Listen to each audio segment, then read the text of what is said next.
Can't wait to share the philosophy behind Mother and Child by Peverall. He's just installed it at Contemporary Stonehenge at Dovecote in Cashiers, North Carolina.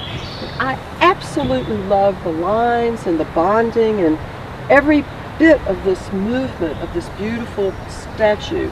And Carl, could you tell us a little bit about your inspiration in creating this? Well, thank you. I think you've picked up on a lot of it already yourself in just your question. But as you said, it's called Mother and Child. I think it's somewhat of a literal kind of a representation in a lot of ways. This would be the mother, this womb-like, egg-like oval shape on the top. This would be representing the child, which is a stone that's almost exactly the size and shape of this oval shape that at one time passed through here and now is trying to become its own person. I have a younger son than Ethan, one other child named Ben, who's 18. He's graduating from high school this year, and so much of this year has been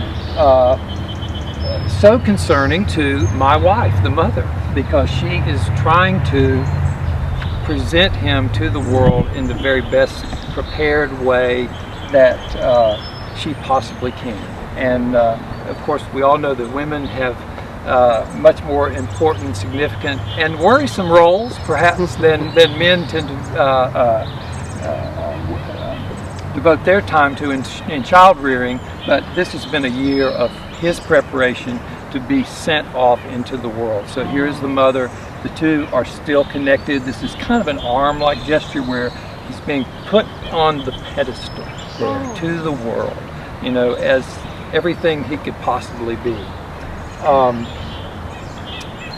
You see, there is, you know, is a separation, still a connection, and then these lines here, I was trying to represent this sort of invisible energy and concern and connection that is going to go on no matter what, no matter where he goes. And it's like he might leave, but he's still going to have this current running through him to her and to me and to Ethan and to everyone else, but certainly with the family first.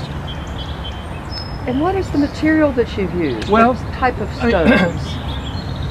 That's a good question, because I think this is the only piece in this show that represents a sort of a new direction that we're getting more involved in, and that is combining the naturally formed river stones with these very, very recently quarried granite slabs.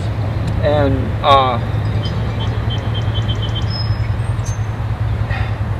it's kind of light in color right now, but one wonderful thing about it is how it changes color in different types of moisture. In high humidity it starts to darken, and then as the rain starts to hit it, it starts to get these wonderful streaked lines that come in very high contrast that find these little fish-like forms and pool into there and start to cascade down. So this is a piece, and this type of fresh cut stone really invites that kind of a change in the weather that's fun to look at. So the light changes it a lot, and of course the moisture content as well.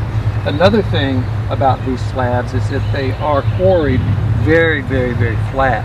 So it's starting to invite a lot more of two-dimensional method that I've used for many years in the painting that I've done, now back into the stonework, where this graphic imagery has a place to reappear, where you're not trying to preserve the natural stone surface, you're trying to develop your own creative, symbolic surface into the flat area.